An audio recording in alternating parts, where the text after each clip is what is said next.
everybody. You know where you are. Expert Talk with me, Tigo. And today, did you pick a good day to watch my show? If you don't see any of the other ones, you want to see this one.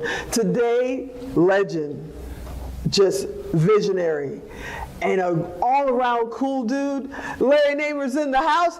What's happening, Larry? I finally caved in and wrote a book, which is called Off Script, which just came out last week. So now I'm out doing book tour stuff and learning the whole business of self-publishing. I hear it's like 4 times bestseller on Amazon already. Off Script, you got to tell us, what's it about? The reason I decided to finally write it was I came up with a new angle for writing it. I'm a fanatic wannabe cook. So I've literally been cooking since I'm 12. I mean, that's my passion. I do good at television, but my passion is cooking. So I decided what I'll do is I'll take each of those different parts of my life, and I'll do the recipes that inspired me during that time. So it's a combination bio and cookbook. If your passion is cooking, does that mean there's a Larry Namer cooking show coming? I have a business in China, and it was kind of funny. I ended up actually having a cooking show on Beijing TV in Chinese. You got to hear the title. Translated, we would take it offensively here, but in China, it was The White Boy Cooks Chinese Food. It was fun doing it, and I finally stopped because it's just doing a cooking show is a lot of work. So the first episode is me going to the Asian market and shopping. The second one is me cooking Cantonese food. The third is me cooking Szechuan food. And the fourth episode, which is the last one I did, was me cooking classic American dishes using Chinese ingredients. I follow you on social media, and I see you posting these dishes. Are you cooking the dishes you're showing on Facebook? Yeah, actually 90% of the ones on Facebook I cook. Your palate must be amazing if you can not only taste and enjoy those different cuisines, but also be able to make them. Yeah, it's actually interesting. And I could go to a restaurant and eat something, and I go, that was really good, I'm going to try and do that. And when I do it at home, I'll get close the first time, but the second time I nail it. I could figure out the ingredients and how it was done, but for the most part, very rarely do I miss it. So you cook by taste? Yeah, I don't do recipe books or anything. I don't use that. It's all from what's in my head. I don't know many people who could do it, but I've been literally cooking since I'm 12 because my mother and father both worked. So my choice was learn how to cook or eat peanut butter and jelly sandwiches for dinner every night. So what made you go from, okay, I'm very good as a chef, I'm going to do this for friends and family and myself, and go into television? What made you do that? Well, I love cooking for friends and family and stuff. And when you cook for people you love, you cook different than when you're cooking people for profit. So can you give me a sample of what's in the book, like a story that wraps around a recipe? Sure. I'll tell you one that everybody is most fascinated with. A lot of people don't know it. One point, me and my partner from E! Channel, we were going to start a new TV network, and I had as partners Bruce and Chris Jenner, when Bruce was still Bruce, and Kareem Abdul-Jabbar, and this other guy named O.J. Simpson. And he's gone now, so I could actually tell the story. But the way we ended up meeting O.J., my partner Alan would go out with the starlets and the Playboy girls, and he would do all of that, Hollywood stuff, which is great because then I didn't have to do it. But he went out with this actress, and when he goes to drop her off at home, she says, oh my God, we're being followed, drive away quick. So Alan drives around the block. She goes, look, it's this guy I go out with, and he's like very jealous and very dangerous. I'm going to get out, stand in front of the car, you drive away. Ends up, the boyfriend is OJ. So he goes around, he gets out of her who she was with. He goes around to all the good restaurants and the clubs going, I'm looking for this Alan guy, and when I catch him, I'm going to break his legs with a baseball bat. Oh my goodness. So the word gets back to Alan. Big brave Alan leaves his house, goes to a hotel, hires 2 security guards, and he calls me up and he tells me the story. And essentially I'm still a Brooklyn street kid. I've been beaten up enough times before.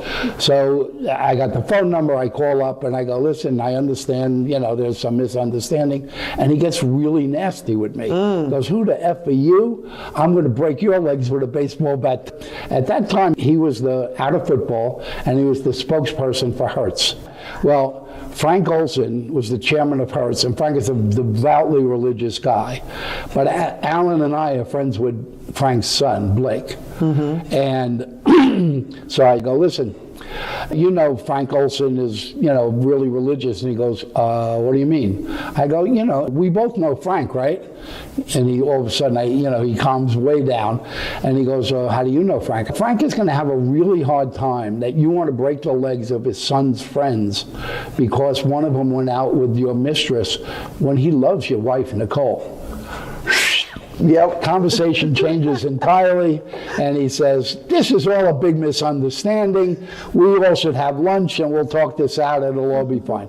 So we go to lunch at a restaurant in Beverly Hills called La Scala, and we're sitting there, and when I'm writing the book, not only am I recalling the story, but I remember what I ate at the lunch. Oh, wow. So in the book is the La Scala salad that I had for the first time Alan and I ever sat down with OJ. When do you have time for all this? You're still Larry Name. Well, E is huge now. We're in 142 countries and yeah, arguably the biggest influence of pop culture in the world. But I just have this thing that every night at 6 o'clock, I just tune out the rest of the world. I go in the kitchen and cook. I go in the kitchen, I get lost. It's just a process of cutting and preparing and cooking and stuff. It just takes my mind off of, I could have the worst day in the world, but by the time I come out of the kitchen an hour later, I'm like, good. When someone buys your book and they start reading and then they come across these recipes, are these recipes that, geeks like me that can make if we just set it up in the corner? Or is this something I'm going to need an instruction to have Larry come over and show me how to do? No. I was actually very careful to put only recipes that I thought literally anybody could master. They're pretty simple stuff. What's your favorite dish of all time? The one that impresses people the most is I can cook Chinese food as good as any Chinese person on the planet. What's next for Larry Namer? Well, I've got a big company in China. We do TV, film, internet content. We do a lot of immersive. I'm very into new technology. I do a lot of stuff in AI there, and I'm doing a holographic. But one of the things we really started doing a few years ago is immersive entertainment. We don't create them, but we buy up all the rights. So we do Van Gogh and Klimt and 100 years of Disney animation. Wow. We do that, and then TV shows and films. We actually just booked Shrek, the musical. Which is fun. 16 weeks, 4 different cities, 4 weeks in each city in China. Wow. So we're doing that. I started doing stuff in the US again with COVID. So everything I'm doing here is kind of got, let's call it social impact component. So we did financial wellness for millennials. Then we did another one called conscious parenting, about trying to be a parent in today's very complex world. Do another one on cancel culture. People now in the post-COVID era, it's my opinion, and I really believe it's true, we're looking for positive stories. Yeah. We've been beaten up enough. Yeah. I want to go to bed with a smile. Yeah. I just got involved helping some friends of mine, all women, by the way, help them start with doing a podcast, which is called Stall Talk. It all started with, you go out to dinner with a few couples, and then one woman invariably says, I have to go to the restroom. And all the women get up and go. And the guys are sitting there going, where are they? So created Stall Talk, and I got women of 4 different generations, from boomers down to Gen Zs.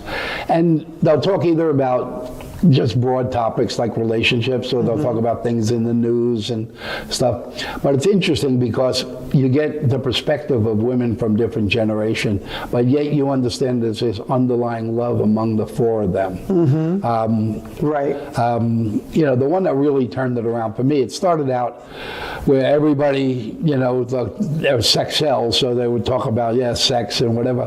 But when we got to episode 3, we actually interviewed this great gal named Cheyenne Hunt, who was the first Gen Z woman to run for Congress in America. Oh, wow. She didn't win, but you watch one Gen Z person interviewing this Cheyenne, and you actually walked away from it going, you know what, maybe there is hope for us as a human race. So we've kind of moved it into that era of going, these are smart gals, we're not going to play the silly, goofy stuff. So the episodes have gotten really smart. That's cool. That's cool. You know, you are like Superman or Batman. You come into a room, people don't know who you are. No. You'll go sit in the back, sit in the corner. They'll hear that you're in the room. Larry Namer, founder of eTelevision Network. Where? Who? How? Right. And then never fails, somebody introduces you and asks you to come up on the stage. And everybody goes, oh my gosh, I was sitting next to him. Oh, he's such a nice guy. Why do you like to just kind of sit in the back and absorb the room? Well, it goes back to upbringing and stuff. My parents were very humble. And they kind of, no, I should say, beat that into, you know, the kids. Sounds like my parents, okay. You know, and I just, especially my look at Hollywood, people don't realize that E is the first, they think E is this monstrous company, and now, it's a monster, but it's still the only company ever started by a person as opposed to a company. Like every other network that's out there is started by a media company, right. Fox or Time Warner or whatever. It's still the only one ever started by a person, and arguably it's the biggest influence of pop culture in the world now. I mean, you think we started Howard Stern and the Kardashians and, you know, all of that stuff. But to me, I look at it and go, okay, I figured out that people around the world love Hollywood celebrities and Hollywood gossip. I'm going, okay, that's not like rocket science. Alan and I executed it really well, obviously. But a lot of it was because we had no money. I mean, E, while it's now up, I don't know, $7-8 billion, we started with $2.5 million, which at the time we started, the going rate to start a TV network was around 100, but we could only raise 2.5. And so that was, you know, that saying like necessity is the mother of invention. Yes, like absolutely. With no money, we had to be really smart with what we had. And you know, that led to shows like Talk Soup and Hollywood True Stories and Wild on E and Howard Stern. And wow. You're really one of the founding voices of what's become streaming television now. Yeah, sometimes it's better to be a little bit distant and not have a lot of money, because you really you have to pay attention a lot more. Hollywood was the center of the entertainment world because it was very expensive to make visual entertainment. You needed big sound stages. You needed cameras that were $250,000 a camera. I mean, there was a lot of stuff. So you could be anywhere in the world. If you wanted to make television or film, you had to come to Hollywood. Right. But then as technology changed that, I mean, I could take my iPhone today and I could fly to Nigeria tomorrow and make a movie on my iPhone. So we really started to pay attention. We said, you know what, Hollywood is not a geographic place anymore. Right. It's really a measure of quality, it's a measure of creativity, but it's not a geographic place. You can make stuff anywhere. And we were probably the first one to recognize that. I mean, like I say, it's in 142 countries, which is just great, because we focused on that. What's next for television, you think? Well, I think, you know, it's not this or that. It's really all. I mean, we've been great believers, and me in particular, is that people want to watch what they want to watch, when they want to watch it. So when you're designing media entertainment, you're designing visual entertainment, you need to recognize that people are going to consume it in different ways. I jumped into the world of podcasting, and I love podcasting because even now, if you do television, you do cable, in order to make it economically viable, you need you need to take a subject and deal with it in a certain way that can get you enough people to get the advertisers to pay to cover the cost. And you're still in a few $100,000 range to create good TV series. Right. But with podcasting, I could really now super serve communities of interest because podcasting is very inexpensive. Yeah. And stuff. So when we did Stall Talk, I said, you know what, I can't do that, camera in my bedroom and a lamp stuff. So we actually do it in the studio. We shoot 4-camera, 4K, had an audio guy do the audio, and a lighting guy do that. And it's different. And people watch it and they go, it looks like television. I'm going, yeah, because, yeah. And for me, when I go into the networks and stuff and pitch, and they go, Larry, why are you doing that? And they go, women under 40 don't watch television. And I'm going, did you ever think it's maybe because you don't put anything on that women under 40 might want to watch? And they just look at me. What's one thing that you've always wanted to do that you say, okay, maybe next year, maybe next time? Well, the thing that I'm the worst at is dramatic feature films. Okay. I'm horrible at that. I can't do it. And now when it comes to me and I like the subject matter, I go and bring it to a friend who's good at that. I mean, I'm just not good at feature films. What I am good at is television, and the reason is I'll find something and I'll do it and I'll get it 80% right. But then I'm dumb enough and determined enough, I'll do it 81%, I'll do it 82%. I'll just gradually, and I'll eventually get there. Most people will quit before they get there, but I'll stick it out until I get there. So I'm good at fine-tuning. But with film, you spend 4 years making a movie. It opens up on the weekend, and if the audience didn't like it by Sunday night, it's gone forever. It's gone and that's just not me. I don't do that well. I want to thank you, one, for coming in the studio with us today, but also for being our first, visionary for Trailblazers. I cannot wait to stand on that stage in March and present you with our winged trophy. There you go. As a visionary, because you truly are. Can you tell them how to get in touch with you if they want to see your shows, buy your book, do any of that? But two, can you give the creative people out there that are holding themselves back and saying, oh, it has never been done before, who says I can do it? Can you tell them some little tips? Well, I'm a good example of, I'm the boy least likely to succeed. Straight C student, I didn't grow up in wanting to be in television and stuff, but I made myself learn and stuff. But I also realized, and I think what separates me from other people who are creators, I consider myself a creative, is we all have the same common needs in life. We need to eat, we need to feed our kid, we need to educate our kid, we need to pay the rent. So even if you got this great idea and you're so passionate about it, if you can't figure out how you can make it financially sustainable, you're wasting your time. And we all have this finite time on the planet. Yeah. And it's the most valuable thing. So put your ego aside, evaluate the things you're looking at and go, you know what, sounded like a good idea, but I can't go without eating for X amount of time.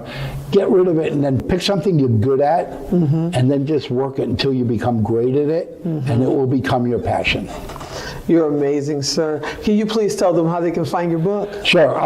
The book is called Off Script. You get it on Amazon. You get it either in Kindle or in softcover. And Off Script by Larry J. Namer. And you get it there. I'm a good Google. I'm a fun Google. So you can find LJN Media, which is my U.S. company. The Chinese company's in Mandarin, so probably not something you're going to find. But I'm pretty easy to find. If you email me, I answer every single email myself. Every single one. He does. If you try and call me on the telephone, I will never answer the telephone. He doesn't. Thank you so much for being here today. Thank you for allowing us to honor you in just a little over a month. I am a super fan. You already know that, and I totally respect you. You are the best. Thank you so much. If you didn't write all that down, go to Tigo Direct, type in Larry, type in E-Television Network, type in off script. He'll come up, send him a private message, and he just said, if he gets an email, he'll respond to it. I hope you enjoyed this episode. I want you to come back next time. And as always, I'm Tigo. I'll talk to you next time. Have a great day.